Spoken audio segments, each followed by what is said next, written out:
নমস্কার বন্ধুরা, tales of motivation চ্যানেলে তোমাদের সকলকে জানাই স্বাগত। আজকে আমাদের এই কাহিনীর শীর্ষক হলো আত্মশুদ্ধির পথ, নিজের ভিতরকে জয় করার বিষয় মহামানব গৌতম বুদ্ধের এক অমূল্য শিক্ষা। তো চলো বেশি দেরি না করে মূল কাহিনীতে ফেরা যাক। একদিন ভোরের শান্ত সময়, চারদিকে হালকা বাতাস, গাছের পাতায় শিশিরের স্পর্শ আর আশ্রমের চারপাশে ছড়িয়ে থাকা এক গভীর নীরবতা। একটি বিশাল গাছের নিচে শান্তভাবে বসেছিলেন গৌতম বুদ্ধ। তার চারপাশে অনেক শিষ্য নীরবে বসেছিলেন। কেউ চোখ বন্ধ করে ধ্যান করছিলেন, কেউ গভীর মনোযোগে তার দিকে তাকিয়েছিলেন।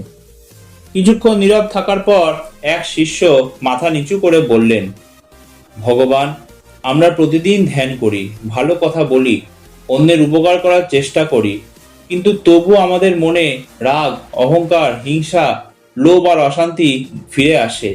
আমরা কিভাবে সত্যিকারের পবিত্র হতে পারি? বুদ্ধ মৃদু হাসলেন। তিনি বললেন, তোমরা কি কখনো এমন একটা পাত্র দেখেছো যার বাইরে পরিষ্কার কিন্তু ভেতরে ময়লা? শিষ্যরা মাথা নাড়লেন। বুদ্ধ বললেন, যদি সেই পাত্রের বাইরে যতই জল ঢালো, ভিতরের ময়লা কি পরিষ্কার হবে? সবাই বলল, না। বুদ্ধ বললেন, মানুষের জীবনও ঠিক তেমনই। শুধু বাইরের আচরণ পরিবর্তন করলেই আত্মশুদ্ধি হয় না। সত্যিকারের পরিবর্তন তখনই শুরু হয় যখন মানুষ নিজের ভিতরের ময়লাকে দেখতে শেখে। শিষ্যরা গভীর মনোযোগে শুনতে লাগলেন। বুদ্ধ আবার বললেন, মানুষ অন্যের ভুল খুব সহজেই দেখতে পায়, কিন্তু নিজের মনের ভুল দেখতে সবচেয়ে বেশি কষ্ট হয়। কারণ নিজের অহংকার আমাদের চোখের সামনে একটি পর্দা তৈরি করে। তিনি মাটিতে পড়ে থাকা একটি শুকনো পাতা হাতে তুলে নিলেন। এই পাতাটি গাছ থেকে ঝরে পড়েছে। এটি নিজের পুরনো অবস্থাকে আঁকড়ে ধরে রাখেনি। প্রকৃতি যখন বলেছে এবার ছেড়ে দাও, তখন এটি ছেড়ে দিয়েছে। একটু থেমে তিনি বললেন, মানুষ যদি নিজের পুরনো রাগ, কষ্ট, অহংকার এবং প্রতিশোধের ইচ্ছাকে ছেড়ে দিতে শেখে, তবে তার ভিতরেও নতুন জীবনের জন্ম হয়। এক শিষ্য জিজ্ঞেস করলেন, কিন্তু ভগবান, কেউ যদি আমাদের অপমান করে তখন রাগ না করে থাকা কি সম্ভব? বুদ্ধ বললেন, রাগ আসবে, কিন্তু রাগ আসা আর রাগকে নিজের করে নেওয়া এক জিনিস নয়। সবাই নীরব হয়ে গেল।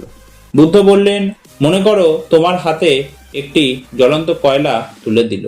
তুমি যদি সেটি ধরে রাখো তাহলে কার হাত পুড়বে? শিষ্যরা বললেন, যে ধরে রাখবে তার হাত। বুদ্ধ বললেন, ঠিক তেমনই। কেউ তোমাকে অপমান করলে সেই অপমানকে মনে ধরে রেখে দিনের পর দিন জ্বলতে থাকলে অন্যের চেয়ে বেশি ক্ষতি তুমি নিজেরই করো। তিনি বললেন, তাই আত্মশুদ্ধির প্রথম ধাপ হলো নিজের মনকে দেখা। তুমি রাগ করলে নিজেকে প্রশ্ন করো, আমি কেন রাগ করছি? তুমি হিংসা করলে প্রশ্ন করো, অন্যের সুখ আমায় কেন কষ্ট দিচ্ছে? তুমি অহংকার করলে প্রশ্ন করো, আমি কাকে ছোট করে নিজেকে বড় প্রমাণ করতে চাইছি? আর তুমি দুঃখ পেলে প্রশ্ন করো, আমি কি বাস্তবতার জন্য কষ্ট পাচ্ছি, নাকি আমার প্রত্যাশা পূরণ না হওয়ার জন্য? শিষ্যরা যেন নিজেদের ভিতরের দরজা খুলে দেখতে শুরু করলো। বুদ্ধ বললেন, আত্মশুদ্ধি মানে নিজেকে নিখুঁত বানানো নয়। আত্মশুদ্ধি মানে নিজের অন্ধকারকে চিনতে শেখা। যে নিজের দুর্বলতা স্বীকার করতে পারে সেই শক্তিশালী হওয়ার পথে এগিয়ে যায়। যে নিজের ভুল দেখতে পারে সেই নিজেকে সংশোধন করতে পারে। আর যে নিজের মনকে জয় করতে পারে তার জন্য বাইরের দৃষ্টিতে জয় করার প্রয়োজন থাকে না। একটু পর বুদ্ধ একটি ছোট পাত্রে জল নিয়ে এলেন। তিনি সেটিকে কিছুক্ষণ নাড়িয়ে দিলেন এবং জলের মধ্যে মাটি মিশে গিয়ে জল ঘোলা হয়ে গেল। তিনি শিষ্যদের বললেন, এই জল কি এখন পরিষ্কার? সবাই বলল, না। বুদ্ধ পাত্রটি মাটিতে রেখে দিলেন। কিছুক্ষণ কেউ কিছু বলল না। সময় পেরিয়ে গেল। মাটির কণাগুলো ধীরে ধীরে নিচে বসে গেল। ওপরে পরিষ্কার জল দেখা গেল। বুদ্ধ পাত্রটি তুলে বললেন, এখন দেখো। এক শিষ্য বললেন, জল পরিষ্কার হয়ে গেছে। বুদ্ধ বললেন, কেউ জলকে জোর করে পরিষ্কার করেনি, শুধু তাকে কিছু সময় শান্ত থাকতে দেওয়া হয়েছে। তারপর তিনি বললেন, মানুষের মনও এমনই। যখন মন ক্রোধ, দুঃখ, লোভ, ভয় এবং চিন্তায় উত্তাল থাকে তখন সত্যকে দেখা যায় না। তাই প্রতিটি সমস্যার উত্তর সঙ্গে সঙ্গে খুঁজতে যেও না, কখনো কখনো নিজেকে একটু নীরবতা দাও। মন শান্ত হলে অনেক প্রশ্নের উত্তর নিজের ভিতর থেকেই বেরিয়ে আসে।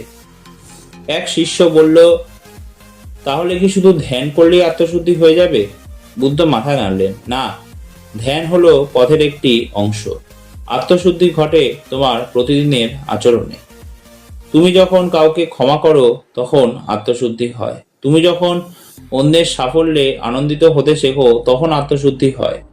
তুমি যখন নিজের ভুলের জন্য ক্ষমা চাও তখন আত্মশুদ্ধি হয়। তুমি যখন প্রতিশোধ নেওয়ার সুযোগ পেও তা ছেড়ে দাও তখন আত্মশুদ্ধি হয়।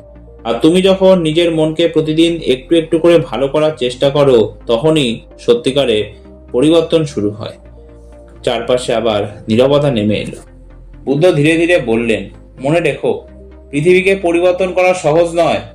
অন্য মানুষকে পরিবর্তন করাও তোমার হাতে নেই, কিন্তু নিজের মনকে পরিবর্তন করার ক্ষমতা কিন্তু তোমার অবশ্যই রয়েছে। তুমি যদি নিজের ভিতরের রাগকে শান্ত করতে পারো, পৃথিবী তোমার কাছে একটু শান্ত হয়ে উঠবে। তুমি যদি নিজের লোভকে কমাতে পারো, পৃথিবী তোমার কাছে আরো সমৃদ্ধ মনে হবে। তুমি যদি নিজের প্রত্যাশায় কমাতে পারো, জীবন তোমার কাছে আরো সুন্দর হয়ে উঠবে। আর তুমি যদি নিজের অহংকারকে ছোট্ট করতে পারো, তখন মানুষের ভালোবাসা তোমার কাছে আরো বড় হয়ে উঠবে। বুদ্ধের কথা শুনে চারপাশে বসে থাকা শিষ্যদের চোখে যেন নতুন উপলব্ধির আলো ফুটে উঠল। তিনি শেষবারের মতো বললেন, আত্মশুদ্ধির পথ কোনো একদিনে শেষ হয় না, এটি প্রতিদিনের একটি যাত্রা। আজ তুমি যে রাগকে জয় করতে পারোনি, কাল হয়তো পারবে। আজ যে কষ্টকে ছেড়ে দিতে পারোনি, আগামীকাল হয়তো পারবে।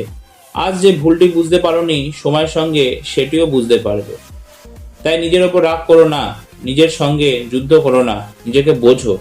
কারণ যে মানুষ নিজের মনকে ভালোবাসা, ধৈর্য এবং সত্যের মাধ্যমে পরিবর্তন করতে শেখে, একদিন সে বুঝতে পারে শান্তি বাইরে কোথাও ছিল না, শান্তি সবসময় তার নিজের ভিতরেই ছিল।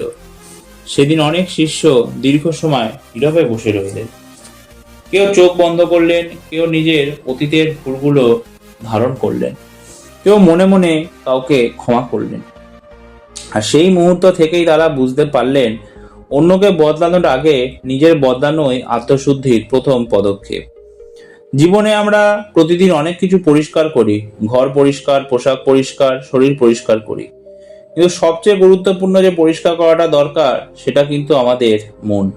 কারণ মন পরিষ্কার হলে দৃষ্টিভঙ্গি পরিষ্কার হয়, দৃষ্টিভঙ্গি পরিষ্কার হলে সিদ্ধান্ত পরিষ্কার হয়, আর সিদ্ধান্ত পরিষ্কার হলে জীবনও ধীরে ধীরে সুন্দর হয়ে ওঠে।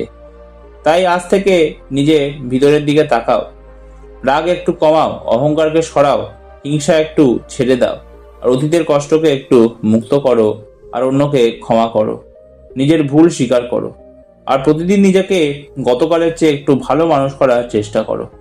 আর আত্মশুদ্ধির আসল পথ কোনো মন্দিরে, কোনো পাহাড়ে বা কোনো দূর দেশে নয়। আত্মশুদ্ধির পথ শুরু হয় নিজের মনের দরজা খুলে নিজের সত্যকে দেখার সাহস থেকে। কাহিনীটা এতটাই, ভালো লাগলে প্লিজ ভিডিওটা লাইক, শেয়ার, চ্যানেলটা সাবস্ক্রাইব করে দিও। আর ভিডিওটা কেমন লাগলো কমেন্ট করে জানাতে ভুলো না। এরকম একটা নতুন কাহিনী নিয়ে আবার তোমাদের সামনে আমি উপস্থিত হব। ধন্যবাদ।